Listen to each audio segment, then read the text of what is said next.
안녕하세요. 서울산업단지공단 SIT MC 매니저 성미라입니다. 먼저 바쁘신 와중에도 SIT MC R&D 교육을 위해 참석해 주셔서 진심으로 감사드립니다. 본 교육은 기업의 효과적인 국가 연구 개발 사업 참여에 도움이 될 수 있도록 직접 참여 경험을 토대로 하여 해외 진출, R&D 강화, 산학연 협의체, 기업 인증 확인서 등의 강연 내용으로 성심성의껏 준비해 주셨습니다. 본 강연을 위해 진행해 주실 붙들 정보시스템 전략 마케팅실 이영환 부장님을 소개해 드립니다. 많은 성원 부탁드립니다. 감사합니다.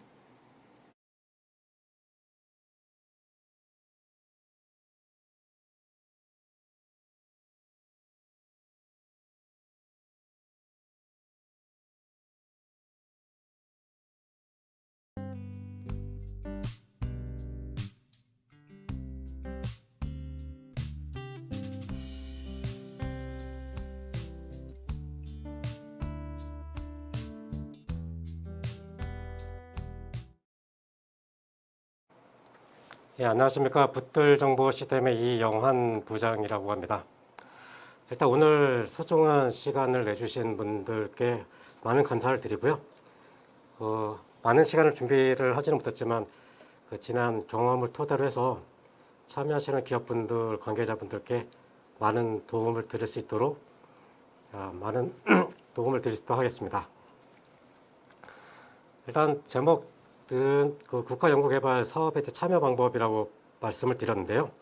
일단 참여 목적별이라고 해서 제가 지난 그 정부에서 하는 R&D 관련해서 참여했던 경험이라든지 각각의 R&D 그 사업별로 필요하신 기업분들한테 도움이 되실 수 있도록 그 관련 내용을 간단하게 정리를 좀 하였습니다. 예. 일단 오늘 강연은 제 참여 경험을 토대로 관련된 정보를 많이 제공을 해드릴 거고요.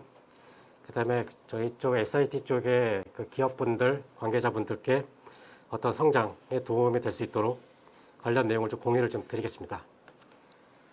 일단 강연하는 내용은 그 해외 진출 관련해서 일단 바이어 쪽 상담이 있고요. 하나는 그 소프트웨어 현지화, 그 SIT 쪽에 산학연이다 보니까 소프트웨어 개발 쪽이라든지 이런 쪽 기업들이 많이 계셔서 이런 주제를 한번 잡아봤습니다. 그 다음에 R&D 강화 쪽에서 ICBM이라고 말씀드렸는데요. ICBM은 일단 약자입니다. 예. 약자는 뒤쪽에 다시 한번 풀어서 설명을 한번 드리도록 하겠습니다. 그 다음에 산학인 협의체 이제 네트워킹의 방법이 하나가 있습니다. 이 부분들이 뒤쪽에서 사례로 한번 위치로 말씀을 드리도록 하겠고요. 네, 마지막 이제 기업이 그 갖출 수 있는 어떤 인증이나 확인서 이런 내용 위주로 말씀을 드리겠습니다.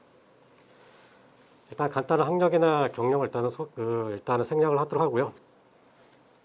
오른쪽에 보시는 그 사진 같은 경우는 그 2020년도에 킥콕스 그 산당공의 그 R&D 관련해서 때 인터뷰를 진행을 했던 내용입니다. 제가 예전에 뭐 정부과제라고 해서 처음부터 잘 했던 건 아니고요. 일단 수년간의 경험이라든지 경험을 토대로 하다 보니 몇 가지 노하우나 그런 정보들을 알게 돼서 그런 부분들을 가지고 간단한 인터뷰를 한 내용입니다. 예. 발표하게 되면 제 회사 소개가 또 빠질 수가 없는데요. 제가 지금 재직하고 있는 회사는 붙들 정보 시스템이라고 합니다. 잘 아시는 분들도 계시겠는데요. 일단 간단하게 소개를 하도록 하겠습니다. 일단 붙들 정보 시스템은 그 CTMS, 쉽게 말씀드리면 컨택트 센터 상담 어플리케이션을 개발하는 회사입니다. 일단 설립된 지는 그 98년도 그 IMF 그때 설립이 되어서 현재까지 한 23년 동안 그 해당 업력을 현재 유지를 하고 있습니다. 현재 직원들은 한 250명 정도 유지를 하고 있고요. 일단은 그 예전에 그 사업장 소재지가 구로 디지털 단지에 있다가 최근에 한 2년 전에 영등포구 이쪽으로 이전을 하였습니다. 일단 제가 보시는 일단 장표를 간단하게 설명을 드리면 왼쪽에 넘버링이 1번부터 17번까지 되어 있는데요. 작년에 20년도에 제가 사업계획서를 작성을 했거나 그 R&D 쪽에 참여한 그 리스트를 정리를 한 리스트입니다. 예. 처음 보시게 되면 그 행안부 과제도 있고요. 그 다음에 산단공 과제, 잘 알고 계신 나이파라든지 IITP, 그 다음에 코트라, 그다음에 서울산업진흥원, 그다음에 K데이터 이렇게 많은 시행부처 기관에서 진행하는 그 정부과제 참여를 20년도에 했었었고요.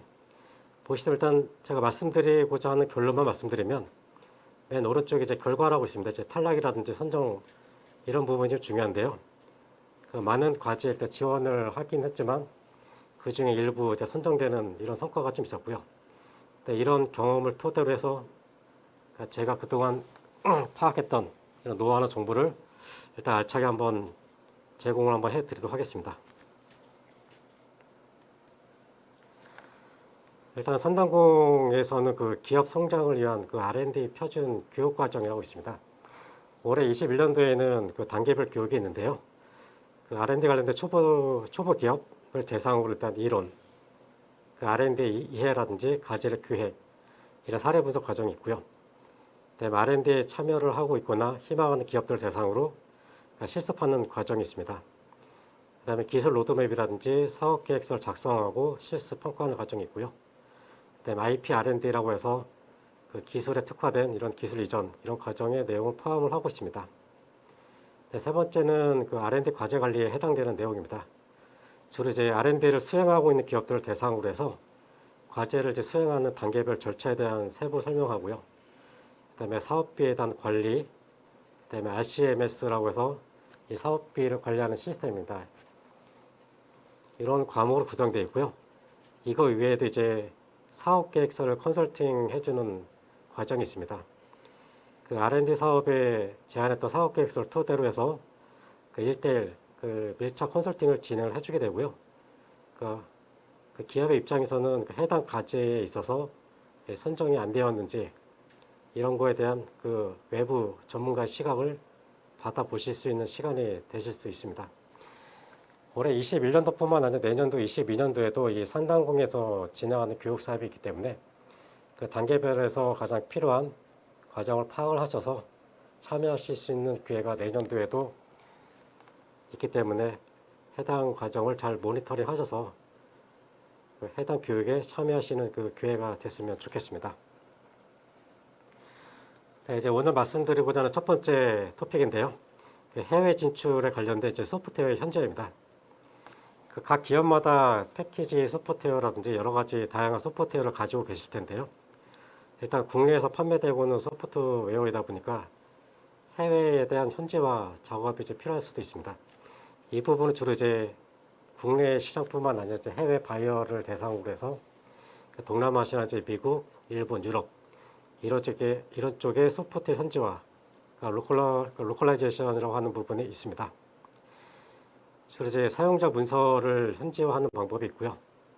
사회 문화적인 객체 처리 이 부분은 그 해당 나라의 독특한 이제 문화들이 있습니다. 해당 나라에서 빨간색을 금기시한다든지 어떤 특정 언어 이런 부분들이 있고요.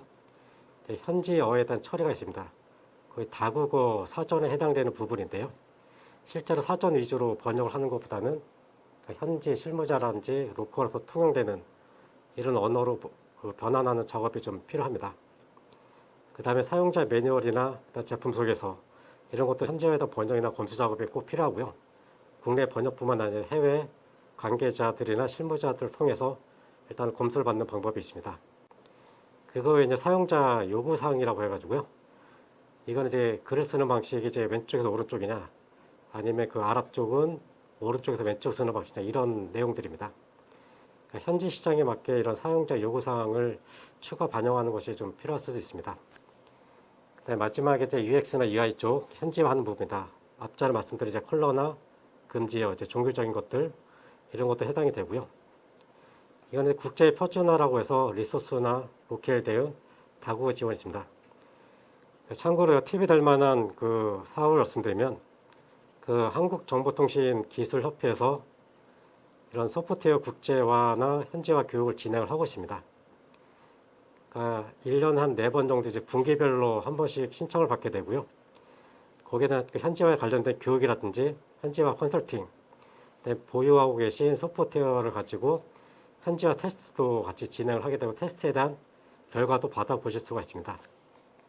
그러니까 저 같은 경우는 이제 2018년도에 이제 베트남 쪽, 19년도에 인도네시아 쪽 경험을 갖고 있는데요. 주로 대부분 활동은 그 현지화, 현지 시장 진출에 필요한 그 현지화에 대한 내용들을 진행을 하면서 그 바이어 발굴이라든지 그다음에 채널 구축, 그러니까 영업 활동에 대한 내용을 이제 일부 수행을 하였습니다. 일단 한국정보통신기술협회에서 제공하는 사업 내용은 맨 마지막에 한 번 더 소개를 드리도록 하겠습니다. 그 소프트 현지화에 대한 부분인데요. 일단 국내 저희가 가지고 있는 제품을 토대로 해서 현지 시장에 맞게 사용자 요구사항을 이제 수집을 하고요. 그러니까 제품에 대한 용어집, 그 단어 정리라든지 현지 검증을 통합니다. 현지화가 완료된 제품의 경우 이제 현지 시장 실무자를 통해서 그 리소스나 언어, UI 정도의 테스트를 받게 됩니다. 일단 해당 기업들의 필요한 내용들 같은 경우는 이제 해외 바이어 발굴이라든지 아니면 신규 시장 진출을 위한 기업들한테 그 좋은 사업이 될 수 있을 것 같고요. 그거 외에 이제 국내 사업뿐만 아니라 국내 이제 글로벌 경쟁력 제고라든지 그러니까 수출을 확대하는 기반을 마련을 하실 수가 있습니다. 또 하나는 이제 해외 진출 바이어들을 통해서 품질 개선한다든지 제품에 대한 현지화, 그다음에 마케팅 채널 발굴 등이 있습니다. 해당 내용은 이제 오른쪽에 프로포절에 대한 내용을 제가 한번 보여드릴 건데요. 실제로 저기 해외 그 바이어 미팅이라든지 바이어 상담이라든지 그 제품을 수기할 때 해당 그 프로포절 제안서를 간단하게 일단 정리를 한 문서입니다. 잠시 한번 간단하게 보여드리도록 하겠습니다.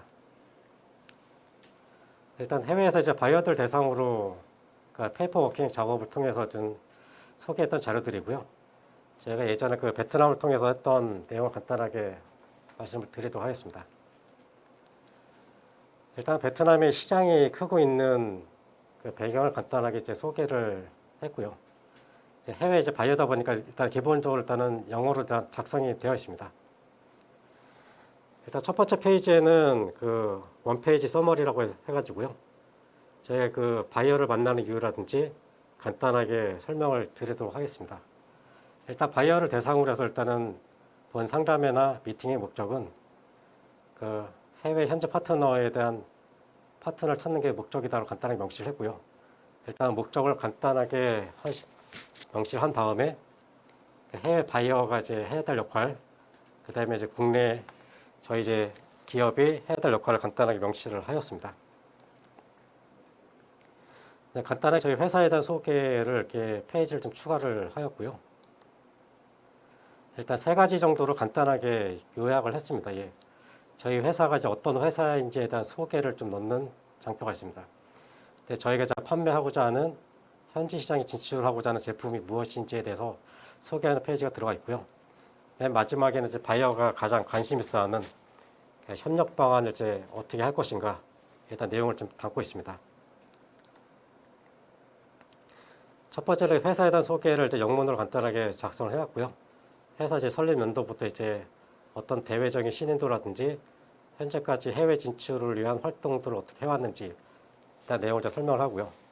실제로 그 바이어 상담 미팅 할 때도 일단 어떤 영어가 잘 되지 않으시다고 하더라도 간단하게 키워드만 제시를 하셔도 일단 바이어들은 그 대략 전체적인 이해를 하게 됩니다.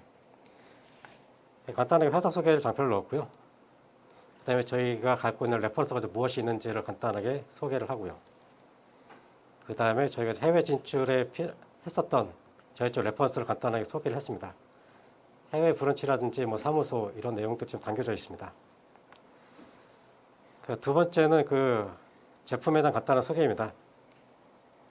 저희가 협력하고자 하는 제품이 일단 다국어가 가능하고요. 일단 프레임워크 자체가 있어서 수정이나 유지 보수가 가능하고 자체적으로 R&D라든지 이런 부분이 강하다는 장점을 좀 나열을 하였습니다. 예. 그 다음에 아까 그 바이어 분들한테 신뢰도를 이제 주기 위해서 가트너라고 그 세계적인 IT 시장 회사가 있습니다. 이쪽에서 저희가 2014년도에 쿨벤더로 지정된 내용을 간단하게 소개를 좀 하였고요. 저희 갖고 있는 그 제품에 대한 라인업을 간단하게 소개하는 장표를 넣었습니다. 이제 마지막으로 협력 방안에 대한 부분인데요. 협력 방안은 그 해외 진출 어떤 프로젝트나 이런 것을 진행할 때 초기의 분석이나 커스터마이징은 왼쪽에 파란색에 가까운 이제 저희 한국의 역할을 담당을 하게 되고요. 그러니까 프로젝트가 이제 완료가 돼서 현재 고객사에 납품하거나 그다음에 유지 보수가 필요한 부분은 이제 현지 바이어 협력사가 이제 진행하는 방안 이렇게 해서 그 약간 이익을 쉐어하는 방안을 좀 제시를 하였습니다. 지금 보시는 장표는 비즈니스 파트너하고요. 그다음에 세일즈 대행사들, 그다음에 고객사 발굴, 기타 외의 것들을 같이 협력할 수 있는 내용들을 예전에 한번 수행했던 내용들을 간단하게 추가를 하였습니다. 네, 이 정도로 간단하게 저희 일단 장표에 대한 예시를 좀 보여드렸는데요. 예전에 그 소프트웨어 현지화를 통해서 그 고객사라든지 그 미팅을 통할 때 해당 장표를 이제 들고 가서 설명을 하고요. 어느 정도 이제 협의가 진행되면 데모 시연이라든지 어떤 제안서 제출 이런 활동까지 끌어내는 활동이 좀 필요하다고 할 수 있겠습니다.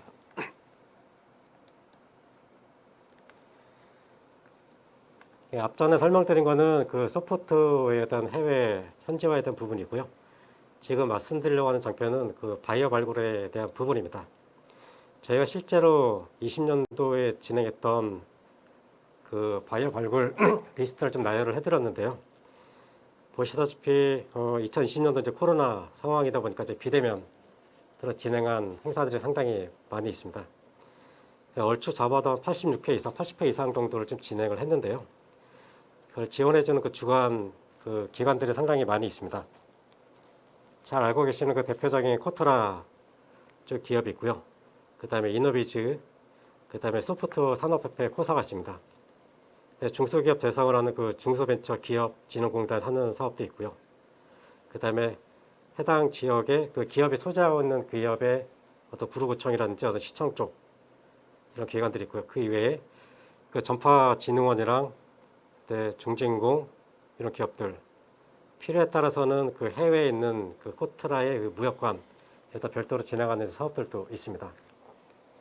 그다음 해당의 그 나이파라든지 아니면 그 본투 글로벌 이런 쪽 특화된 목적을 가지고 비대면 이런 바이어 발굴 행사를 하는 부분도 있고요.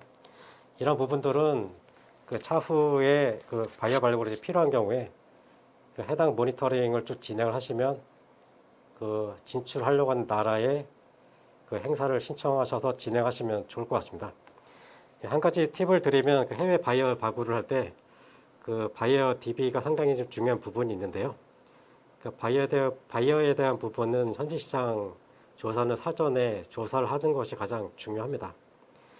해당 현지 시장에 진출했을 때 해당 기업이 경쟁사가 될지 아니면 서로 이제 상호 협력하는 파트너 기업이 될지는 사전에 그 기업 정보의 사전 발굴이 좀 필요한 상황입니다.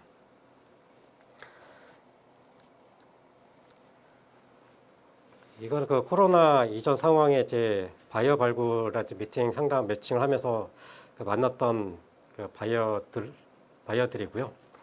필요에 따라서는 현장의 어떤 MOU 체결을 통해서 향후에 이제 지속적인 교류 활동이 이제 필요합니다.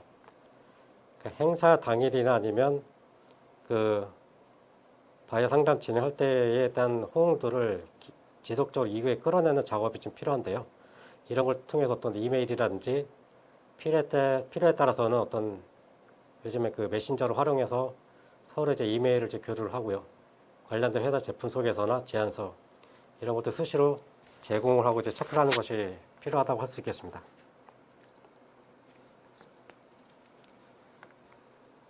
그다음에 마지막으로 세 번째 그 R&D 지원 사업에 대한 내용인데요. 여기 보시면 이제 산업부라든지 중기부, 과기정통부 기관에서 주 이제 사업 공고를 통해서 기업이 필요로 하는 해당 과제를 공고를 하고 기업을 이제 모집을 하게 된 다음에 어떤 서류 평가, 그 다음에 그 평가위원 평가를 통해서 최종 선정하는 과정을 거치게 됩니다. 해당 내용은 뭐 저보다도 그 대표님들이나 관계자분들이 잘 알고 계실 것 같고요.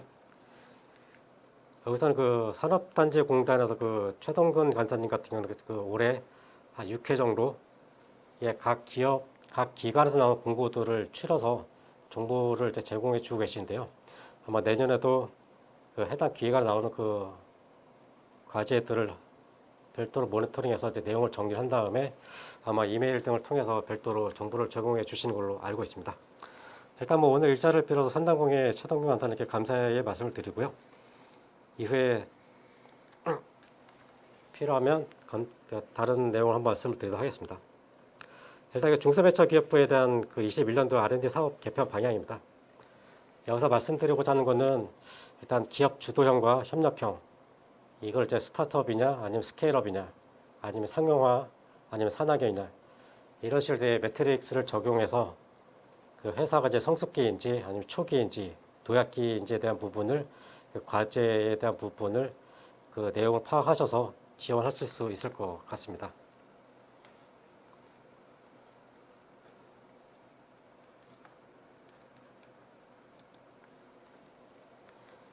이거는 산단공에서 진행하는 프로젝트 R&D라는 지원 사업인데요. 그러니까 올해의 프로젝트 R&D는 저희가 예전에 지원했던 그 유형이랑 조금 내용이 달라진 상황이긴 하지만, 그 간단하게 말씀드리면 그 서로 다른 이제 도메인을 갖고 있는 그 기업하고 그 소프트웨어나 갖고 있는 기술들을 서로 이제 융합을 해서 같이 협업을 하는 프로젝트입니다. 주로 이제 공동 비즈니스 개발을 하게 되고요. 필요에 따라서는 어떤 모델 발굴, 그다음에 사업화를 위한 네트워크나 사업화 활동이 있습니다. 각각의 5개 기업이 서로 이제 모여서 하나의 제품으로 그 융합을 하는 게 상당히 쉽지는 않은데요. 이런 프로젝트 R&D 지원 사업 같은 경우는 가장 중요한 장점 중에 하나가 그 기업들 간의 그 특화된 도메인을 통해서 서로 이제 네트워킹을 할 수 있다라는 겁니다. 저희가 뭐 제안한 거는 저희 같은 경우는 그 콜센터에서 필요한 그 상담을 평가라는 WFM을 주축을 해서 그 WFM 솔루션에 일단 빅데이터 관련된 솔루션, 그 다음에 상담원과 고객과의 채팅할 수 있는 챗봇, 이거 외에 이제 메신저들, 그 다음에 번역에 대한 부분을 넣었는데요. 번역에 대한 부분은 그 해외 진출까지 고려한 부분으로 이제 말씀을 드릴 수 있겠습니다. 앞전에 초기에 말씀드렸던 서포트 현지화 로컬라이제이션 부분까지 염두에 둔 부분이고요. 예전에 그 5개 기업 담당자가 이제 서로 모여서 과제 이제 아이템을 정하게 되고요. 아이템을 정하게 되면 그 아이템에 대한 이제 사업화하고 그 네트워킹에 대한 부분, 그다음에 바이어 발굴한지 홍보, 그다음에 수익 모델 발굴하는 부분들도 같이 협업을 진행을 하게 됩니다. 이런 그 기업들 간의 협업을 통해서 이제 사전에 이제 알지 못했던 정보들도 있고요. 그 해당 시장에 대한 정보 이제 취득이라든지, 그다음에 R&D 과제 같이 기획을 하게 되면서 이제 서로 이제 몰랐던 부분들을 서로 공유할 수 있는 이제 시간이 되었던 것 같습니다. 가장 중요한 부분은 그 5개 기업이 갖고 있는 스펙트럼이나 모델들이 다 틀리더라도 그 전체적으로 그 사업의 R&D 방향이라든지 그 다양한 논의를 통해서 그 프로젝트 R&D 과제에 대한 부분을 컨셉을 정하실 수 있을 것 같습니다. 그 다음 장 사례는 간단히 말씀드리면 그 R&D 이제 지원 사업이 보시게 되면 그 선순환 신뢰 생태계라고 해서요. 서로 이제 다른 기업들이 모여서 협동할 수 있는 이제 비즈니스 모델을 만들고, 그 비즈니스 모델에 따라 어떤 수익이 발생하거나 하게 되는 수익 공유하는 분배, 이런 부분도 이제 사업 계획서에 별도로 이제 명시를 해야 되는 부분이 있습니다. 또한 이런 부분은 5개나 그 참여하는 기업들 나눠 갖는 것들이 아니라 이 과제나 R&D 지원 사업을 통해서 그 혜택을 받았기 때문에 그 혜택에 대한 일부분이라도 다른 기업들한테 이제 필요로 하는 기업들한테 정보라든지 성과를 이제 공유하고 확산하는 과정이 좀 필요합니다. 이런 과정에서는 그 상호 공동 브랜드를 만들 수도 있고요. 아니면 그 자사 제품에 특화 기능을 넣어서 하는 방법도 있습니다. 그다음 네트워크에 대한 부분은 실제로 그 참여가 상당히 개방적으로 되어 있고요. 약간 전략적으로 약간 네트워크 기획을 수립을 할 수가 있습니다. 근데 또 하나의 추가적인 장점은 그 자생적인 네트워크라고 해서 서로 미니 클러스터 간에 확대를 할 수 있습니다. 저희 자체 어떤 SIT MC뿐만 아니라 그 산단공에서 현재 유지가 되는 MC들 간의 확대라든지 정보 교류, 이런 활성화를 할 수가 있고요. 또 하나는 그 융합이나 복합, 서로 다른 도메인 분야의 그 제품들을 갖고 있기 때문에 이런 분들 융복합을 통해서 그 산업 간 협력 확대가 그 기반을 마련할 수 있다고 볼 수 있겠습니다. 또 하나는 그 과제 발굴에 대한 계획이 있는데요.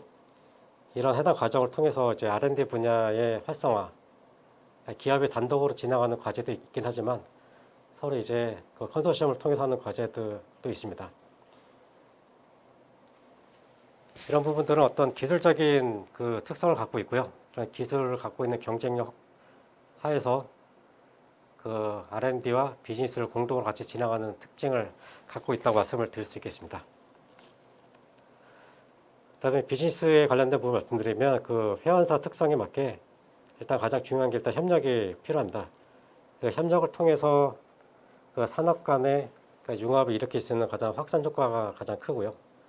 큰 의미는 아마 공동 비즈니스를 제가 발굴할 수 있다는 점에서 이 프로젝트 R&D 지원 사업의 가장 특징이라고 볼 수 있겠습니다. 네, 선순환 신뢰 생태계를 위해서 자원하고 이제 성과를 공유하는 부분이 필요하다고 말씀을 드렸는데요. 그 선도기업이 우수 사례를 공유를 한다든지 아니면 미니 클러스터 내에도 성과를 가지고 이제 확산하는 그 내용을 도모를 할 수도 있습니다. 필요에 따라서는 그 프로젝트 R&D의 기회를 통해서 어떤 대기업이나 중소기업 이런 상생을 통한 그 공동 마케팅도 가능하고요. 필요에 따라서는 협력 사업도 별도로 발굴해서 하는 과제라고 볼 수 있겠습니다. 그 앞전에도 말씀드렸다시피 그 프로젝트 R&D 같은 경우는 일단 기본적으로 R&D가 기본이 되고요. 그 R&D를 통해서 만들어진 산출물들이 어떤 비즈니스라든지 어떤 브랜드, 그다음에 성과에 대한 이익, 그다음에 네트워킹 이런 비즈니스까지 이루어지는 부분이기 때문에 전체로 보시게 되면 아마 전 주기적으로 모든 사이클을 다 기획을 하고 진행한다고 보시면 될 것 같습니다. 산당 관련해서는 저희가 뭐 지원을 하긴 했었는데요. 워낙에 이제 우수한 그 기업들 저희가 이제 많이 밀리게 됐고 일단 이후에 필요하면 그 SIT뿐만 아니라 다른 기업들과의 협업을 통해서 추후에 아마 프로젝트 R&D 형태 단년간이든 단연간 이렇게 한번 진행을 한번 해보고자 합니다. 그다음에 다섯 번째 이제 클라우드 기반을 말씀드리면 참고로 말씀드리면 이제 올해가 아닌 이제 22년도 같은 경우는 이제 클라우드가 일단 대세라고 일단 말씀을 드릴 수 있을 것 같고요. 앞전에 말씀드렸던 산업부나 중소벤처기업부라든지 그다음에 과기정보부 이런 쪽에서는 클라우드 활성화를 위해서 기업들이 갖고 있는 솔루션들 이런 패키지들을 이제 SaaS로 전환하고 개발하고 사업화하는 이런 기업들의 성장이나 어떤 영업이익을 도모하기 위한 과제들을 내년도 아마 예산들이 많이 확충이 될 것 같고요. 그거에 대한 대표적인 사례가 두 가지를 다 설명을 좀 드리고자 합니다. 일단 클라우드 플래그십 과제가 하나가 있고요. 또 하나는 이제 글로벌 SaaS 육성 프로젝트라고 해서 GSIP라고 있습니다. 일단 클라우드 플래그십은 국내 사업 위주고요. 그 글로벌 그 SaaS 육성은 명칭 그대로 해외 쪽 SaaS 육성 프로젝트입니다.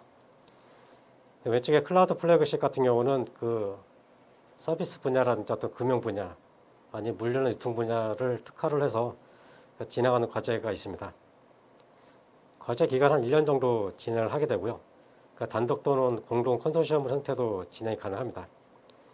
클라우드 이제 선도 기업이라고 해서 이제 현재 클라우드 플랫폼을 갖고 있는 그 NHN이라든지 네이버라든지 이런 기업들하고 이제 매칭이 돼가지고요. 기업들이 갖고 있는 제품을 SaaS로 이제 전환하고 개발, 사업화, 이제 매출까지 지원하는 사업입니다. 요즘 트렌드인 그 디지털 트랜스포메이션 일대 트렌드에 가장 최적화된 지원 사업이라고 말씀드릴 수 있을 것 같고요. 향후에 현재 R&D를 진행하고 계시거나 내년도에 이제 R&D를 기획, 어떤 사업 이런 부분을 고려하고 계시는 기업들이 있다고 하시면 어떤 SaaS라든지 이런 부분도 눈여겨 보시는 것도 좋을 것 같습니다. 이제 오른쪽에 GSIP 사업 같은 경우는 일단 지원 규모가 두 개 부문이고요. 핵심 전환형인지 아니면 산업 혁신형. 핵심 전환형은 이제 기술력이나 시장성 등의 핵심 역량을 고려를 하고요. 산업 혁신형 같은 경우는 AI나 5G, 이제 빅데이터, IoT 이런 신기술들을 활용해서 기존 산업의 디지털 혁신을 지원하는 과제라고 말씀드릴 수 있겠습니다. 그래도 아마 그 3월달 거의 해당 과제들이 공고가 되고 있기 때문에 만약에 내년도 사업을 고려하고 계신 기업이 있다고 하시면 현재 저희 SIT 내 회원사들 중에서도 관련된 과제를 수행한 기업들이 있어서 어떤 정보 교류라든지 사례에 대한 내용을 공유가 필요하시면 저희 쪽에 별도로 SIT MC의 간사를 맡고 계신 성미라 간사분께 연락을 주시면 해당 기업 간의 매칭을 통해서 사업에 대한 간단한 소개라든지 이런 부분도 정보 공유도 가능하다고 볼 수 있겠습니다.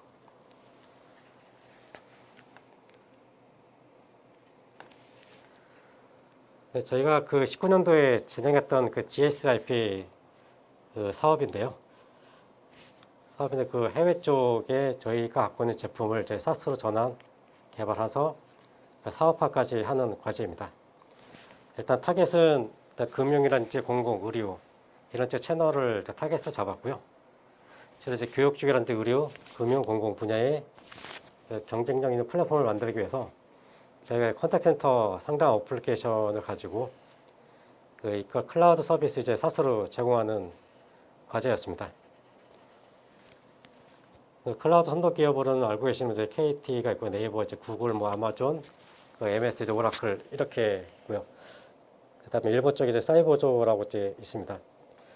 해외 쪽에 관련된 사스를 개발하는 지원 사업이다 보니까 기업들 입장에서도 해외 진출에 대한 타겟이 맞다고 하시면 해당 부분의 과제에도 한번 눈여겨 보시는 것도 좋을 것 같습니다.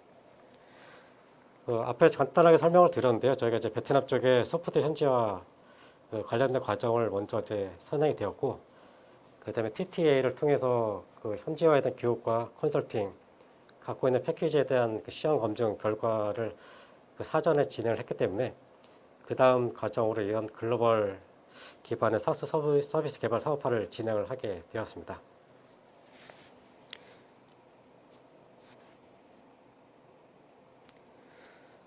관련된 정보 공유가 필요하시면 별도 연락 주시면 제가 간단하게 말씀을 드리도록 하고요. 가장 중요한 부분은 갖고 있는 솔루션을 패키지화하는 방법이 있습니다. 패키지화하는 것도 다양한 방법인데요. TTA라든지 한국 클라우드 산업협회에서 제공하는 클라우드 서비스 확인서도 별도로 있습니다. 그러니까 본인들의 제품이 클라우드 기반의 사스 전환이 가능한지, 그다음에 멀티 테너시에 대한 아키텍처를 어떻게 설계를 해야 되는지, 그다음에 사용자 기반으로 테너시 기반으로 서비스 포털 페이지라든지 요금 측정, 빌링을 또 어떻게 진행해야 되는지, 그다음에 서비스를 이용하는 고객이 그다음에 기업이 대상인지 일반 사용자 대상인지에 따라서 요금에 대한 가격 정책도 서로 다르게 가져가셔야 되고요. 필요에 따라서는 국내나 해외 쪽에 유사한 서비스를 하고 있는 회사들의 제품들의 가격과 특징들을 별도로 벤치마킹 하셔서 일단 시뮬레이션 하는 것도 가장 좋은 방법입니다. 일단 19년도에 진행했었던 것들은 일단 바이어 발굴이라든지 관련된 소프트웨어 패키지화 이런 것도 있었고요. 해당 부분에 있어서 가장 어려웠던 점들은 해외 쪽에 자체적으로 일단 클라우드 플랫폼이 별도로 다 가지고 있습니다. 아마 주의하셔야 될 것들은 동남아시아나 유럽 쪽 같은 경우는 사이버로 정책이라고 해가지고요. 일단 클라우드 형태의 서비스를 권장을 하나 어떤 고객 정보라든지 다양한 정보들을 해외가 아닌 국내 서버에 물리적으로 저장하는 이런 법안들이 현재 지금 시행이나 내용들을 가지고 만들어지는 작업을 하고 있고요. 현재 베트남 같은 경우는 사이버로를 시행한다라고 번영을 발표를 하였지만 세부 시행 어떤 식으로 진행하는지에 대한 구체적인 사항까지는 현재는 아마 만들고 있는 단계라고 좀 현재는 알고 있습니다. 이런 법령에 대한 부분도 고려를 하셔야 되고요. 필요에 따라서는 사스 서비스를 할 때 마케팅을 하는 방법이라든지, 그 다음에 가격 정책에 있어서 선납이나 월납, 그 다음에 이걸 종량제로 갈 건지 아니면 한 달 단위 어떤 정액제로 갈 건지, 그에 따른 부분도 아마 정교하게 설계를 하셔야 되는 부분들이 있고요. 그 부분에 따라서 기업들의 매출이 시뮬레이션 결과 어느 시점에 BEP 시점, 그러니까 투자비를 해소하는 어떤 시점이 되는지에 대한 부분도 검토를 하셔야 되고요. 그 이후에 어떤 인력이나 자원들을 어느 정도 투입을 했을 경우에 대한 부분이 그 가격이란지 그 자사의 어떤 영업 매출 어느 정도까지 예상이 가능한지도 검토를 하셔야 된다는 부분이 있습니다.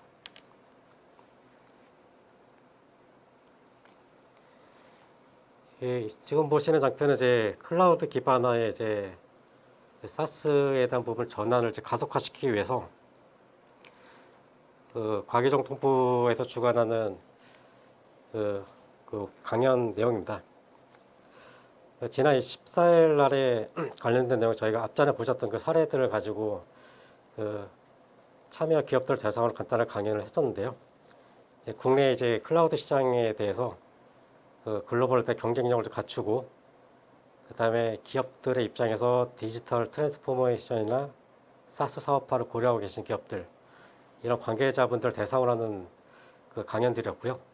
클라우드에 대한 인식에 대한 확산하고 전체적으로 필요에 따라 전환하실 수 있도록 성공 사례라든지 갖고 있는 어떤 정보를 공유하는 그런 자리였습니다. 이런 부분들에 있어서는 현재 클라우드 CEO 아카데미라고 현재 진행이 되고 있고요. 아마 매주 목요일로 아마 1회씩 현재 진행을 하고 있습니다. 현재도 별도 신청을 받고 있고요. 그 신청을 통해서 해당 과정을 이제 그러니까 동영상을 시청하시게 되면 그 참여하고 있는 이제 클라우드 선도기업들 크레딧을 별도로 이제 제공을 받아서 그 내부적으로 POC 정도로 그런 정도의 아마 크레딧을 받아서 뭐 별도의 시범 서비스를 하실 수 있도록 그런 베네핏까지 별도로 제공을 하고 있습니다. 일단 계속 클라우드 관련된 사스 설명을 말씀드렸는데요. 이 자리에 뭐 참석은 안 하고 계시지만 아마 내년도 같은 경우는 사스에 대한 부분을 그 기업들 입장에서 많은 준비를 하고 있는 걸로 보여지고 있고요. 그다음 정부에서도 해당 부분을 활성화시키기 위해서 전체적인 그 재정과 그 지원 사업에 대해서 현재 그 계속 진행을 하고 있는 것 같습니다. 일단 여기까지 뭐 짧은 시간에 진행을 말씀드렸는데요. 마지막에 관련된 내용입니다. 기업 인증과 가치에 대한 부분인데요. 뭐 제가 받은 상장은 아니지만 뭐 간단하게 나열을 해드리긴 했는데 하나하나 각각에 대해서 설명을 드리도록 하겠습니다. 일단 R&D 과제를 하게 되면은 가장 필수적인 게 그 서류 평가입니다. 재무적인 평가도 받긴 하지만요. 기업들이 이제 어떤 인증이나 어떤 확인서 이런 부분도 어떤 가점을 받을 수 있기 때문에 미리 말씀을 드리려고 합니다. 앞전에 말씀드린 그 소프트웨어 현지화 같은 경우는 그 TTA의 현지화 컨설팅이나 교육을 수료하게 되면 별도의 가점이 제공을 하고 있고요. 그거 외에 현재는 아마 R&D 바우처나 뭐 데이터 바우처 이런 것도 사업 같은 경우는 어떤 그 기업의 입장에서 그 연구개발 서비스업 이런 것들이 되어 있지 않으면 그 바우처 사업의 그 공급 기업으로 그 자격을 일단 가지지 못하게 좀 되어 있어서 해당 부분은 사전에 준비하는 기간이 오래 걸리는 만큼 미리 사전에 파악하셔서 준비하시면 좋을 것 같습니다. 일단 잘은 보이지 않지만 하나하나 각각 설명을 좀 드리도록 하겠습니다. 첫 번째 같은 경우는 앞전에 말씀드린 그 TTA에서 진행하는 그 현지화 관련된 내용들이고요. 이 부분을 통해서 이제 교육과 직원들 교육의 소스 코드 검증 이런 걸 진행했다라는 내용 확인서입니다. 그다음에 가장 요즘에 또 나오는 내용 중에 일생활 균형에 대한 부분인데요.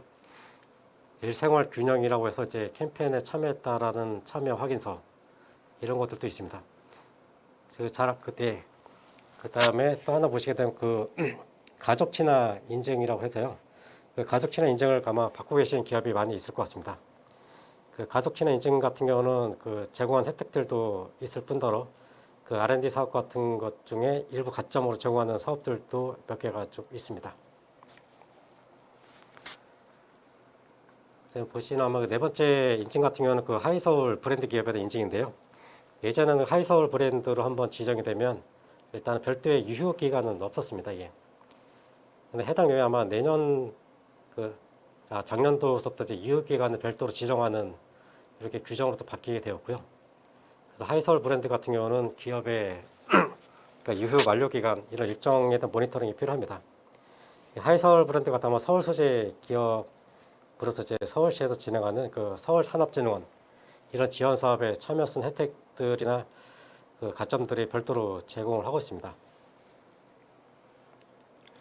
일단 서울시나 그 서울산업진흥원 쪽이 아니면 하이서울 브랜드 그 사단 쪽에 관련된 홈페이지 보시게 되면 세부 내용을 아실 수가 있고요. 그다음에 다섯 번째 보시면 이거 아마 그 소프트웨어 임시증이라고 말씀을 드릴 수 있겠습니다. 그 한국지식재산에서 제공하는 그 소프트웨어 임시증인데요. 그 소프트웨어 임시증이 갖는 역할은 그 기업이 제공한 소프트웨어에 대해서 그 회사의 그 상황으로 인해서 유지 보수가 이제 불가능할 경우에 그 해당 소스를 한국지식재산보호원에 별도로 보관을 해서 그 공급받은 기업이 그 소스를 활용해서 유지 보수를 받는다든지 이런 식의 특징을 갖고 있다라고 할 수 있겠습니다.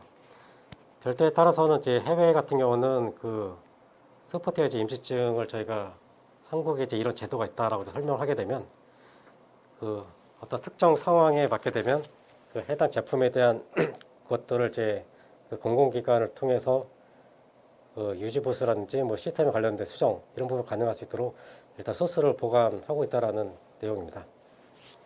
이건 그 다음에 여섯 번째 거는 그 기업마다 갖고 있는 기업 부설 연구소에 대한 인정서인데요.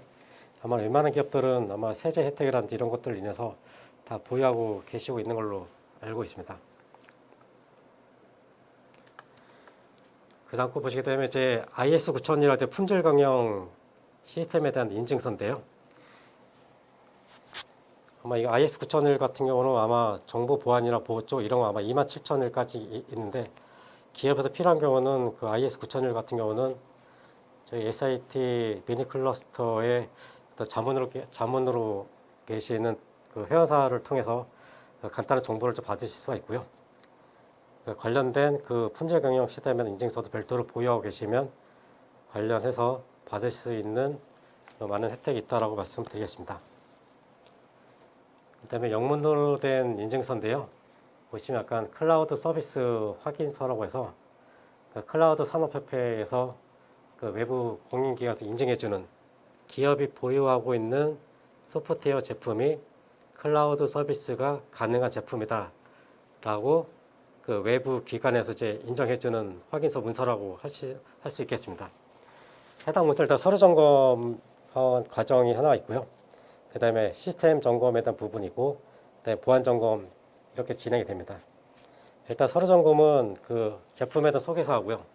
그 다음에 관리자나 사용자 매뉴얼, 그 다음에 기능 정의서 이렇게 세 가지 정도의 서류를 갖고 계시면 일단은 거의 대부분 충족이 됩니다.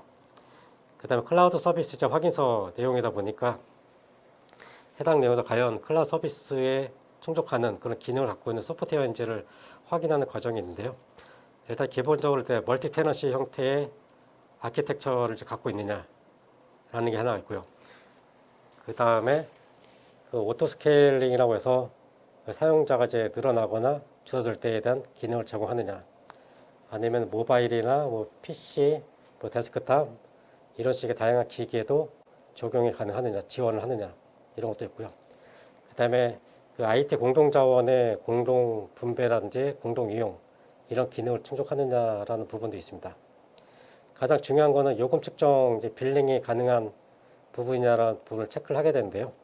앞전에 그 사스 부분을 말씀드린 그 가격 정책, 그러니까 정액제냐, 종량제냐, 미터링을 어떤 요소로 측정을 하고 있느냐에 대해서 그 기업들이 해당 정책을 갖고 있는지에 대해서를 체크를 하게 됩니다. 아마 클라우드 서비스 확인서 같은 경우는 별도의 유효 기간이 있고요. 갱신하는 부분도 별도로 갖고 있습니다. 관련해서 아마 해외 바이오 발굴이라든지 아니면 국내 클라우드 서비스를 별도 진행하실 때 아마 필요한 그 인증 확인서라고 말씀드릴 수 있을 것 같고요. 이거 외에도 유사한 그 TT에서 제공하는 그 VMV 이런 시험 테스트도 별도로 제공을 하고 있습니다. 바로 오른쪽에 보고 계시는 거는 그 전자정부 관련된 이제 프레임 호환성 확인서라고 해서 그 니아에서 제공하는 확인서입니다. 기업들이 갖고 있는 그 소프트웨어들이 그 전자정부에 관련된 호환성에 대한 인증을 하는 부분인데요. 실제로 이제 호환성 관련된 그 호환성 테스트를 별도로 진행을 하기도 합니다. 그다음에 그 기업들 갖고 있는 특정 제품의 어떤 버전에서 그 전자정부 프레임의 호환성이 됩니다라고 확인해주는 문서입니다. 여러 버전이 별도로 표시가 된다는 점에서 좀 유의해 주시면 좋을 것 같고요. 일단 화면을 좀 확대해서 좀 보여드리면 좋을 것 같아요. 또 한 가지는 앞전에 말씀드린 그 IS 9001랑 거의 비슷한 부분인데요. 이거는 그 나이파 한국정보통신산업진흥원에서 하는 인증서입니다.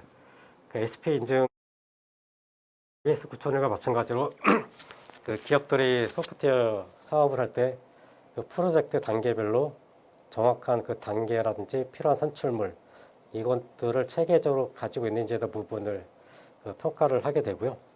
해당 과정도 아마 그 나이파 쪽 관련된 홈페이지에 자세한 내용들이 좀 나와 있습니다.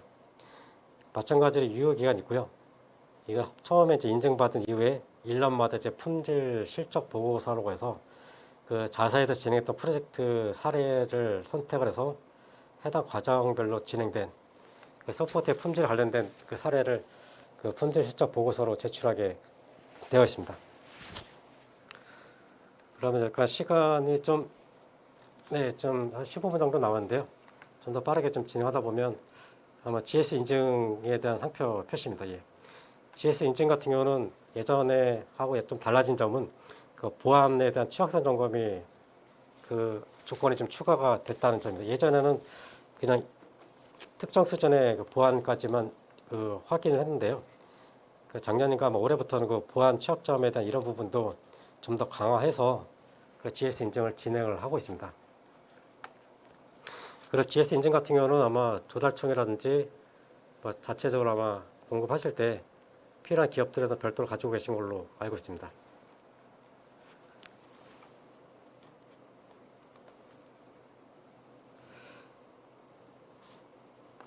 이건 아마 기업마다 갖고 있는 그 확인서 중에 하나인데요.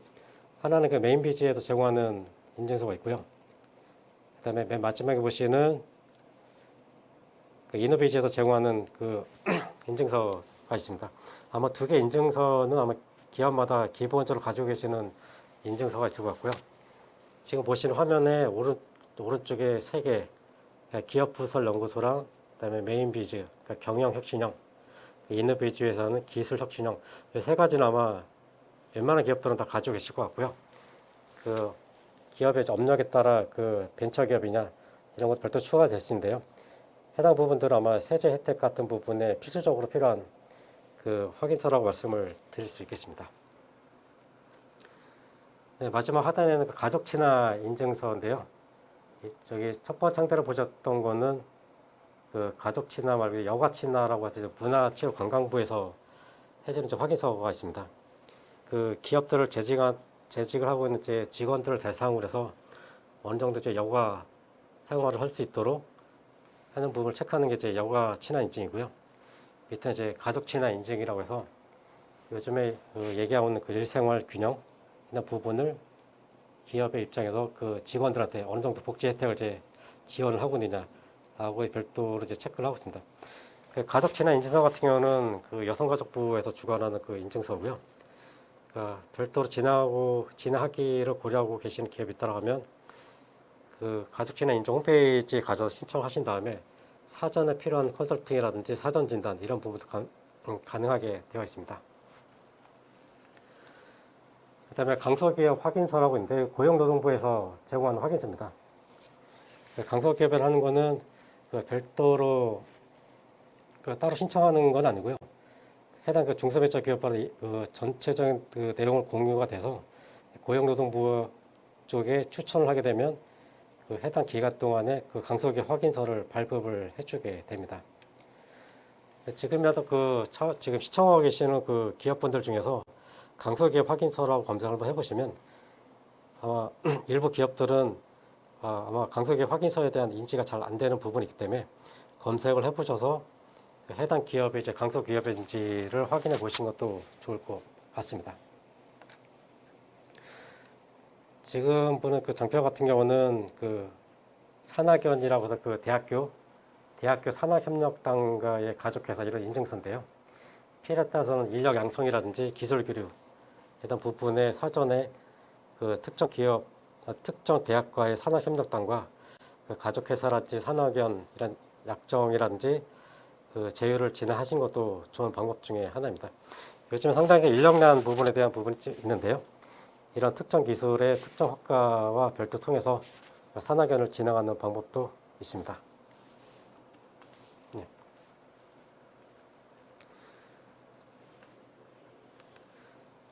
지금 보시는 장표는 잘 안 보이실 수 있는데 지금 아마 별도의 기업에서 그 일학습병행제라고 해서 별도로 아마 직원들의 역량, 신규 직원 대상을 하는 교육들이 있을 겁니다. 그 산업인력공단에서 진행하는 사업인데요. 그쪽에서 이제 NCS에 대한 그 과정이나 설계를 통해서 그 신규 직원이라든지 그 역량을 강화하기 위해서 했다라는 내용의 증서를 별도로 발급받게 됩니다. 그다음에 마지막에 그 연구개발 서비스업 신고증이라고 하는데요. 연구개발 서비스업 신고증 같은 경우는 일단 그 R&D 바우처, 바우처 관련된 사업에서 어떤 본인들이 갖고 있는 제품에 대한 공급 능력 이런 것들이 있다라고 하시면 그 개발 서비스업 신고를 하시는 것도 고려하실 수 있을 것 같습니다. 일단 신고증을 가지고 있는 기업들 같은 경우는 이제 바우처 사업에 그 수혜를 받는 기업이 아니라 공급할 수 있는 기업들이 자격이 된다고 보기 때문에 어떤 특정 지원 사업에서는 해당 신고증이 있는 기업들만 대상으로 참여하는 제한을 갖고 있기도 합니다. 여기까지 간단하게 기업 인증 가치에 대한 부분을 쭉 설명을 좀 드렸는데요. 일단은 이 인증서 이외에 다른 인증서들 많이 있긴 하지만 궁금하신 것들이 있다고 하시면 별도로 저희 SITMC 그 간사를 통해서 질문이나 이메일, 전화 이렇게 주시면 관련 내용 취합해서 별도로 연락을 드리거나 아니면 제가 직접 찾아가든가 별도의 미팅을 통해서 간단한 정보를 많이 드리도록 하겠습니다. 일단 여기까지 그 한 50분 정도 제가 진행했던 그 과제를 통해서 정보를 좀 제공을 해드렸는데요. 일단 짧은 시간이기 때문에 이거 외에도 추가적인 질문이나 그 별도의 미팅이 필요하시면 별도의 연락 주시면 서로 아마 미팅을 잘 통해서 정보를 교류하도록 하겠습니다. 네, 이상 여기까지 오늘 준비한 강연을 다 마치도록 하겠습니다.